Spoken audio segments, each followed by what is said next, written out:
ఇంకో 2-3 రోజుల్లో నేను మరోసారి వచ్చినాక మరి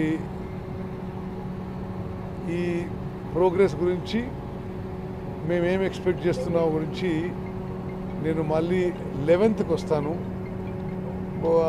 ముఖ్యమంత్రి గారి స్థాయిలో మరి వారు ఇక్కడ రావడమా, హైదరాబాద్లో 11వ తారీఖు సమీక్ష ఉంటుంది.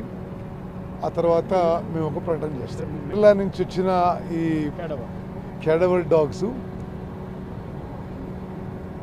3 మరి శరీరాలు ఉండే చోట ఆ ఇండికేషన్ ఉంది.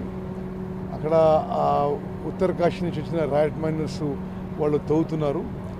బహుశా రేపటి వరకు తెలుస్తుంది. పరిహారం విషయాల్లో ఏమన్నా ప్రభుత్వం నిర్ణయం తీసుకుందా? తప్పనిసరిగా అంటే మేము వాళ్ళు ఇక లేరు అనే ఒక నిర్దిష్టమైన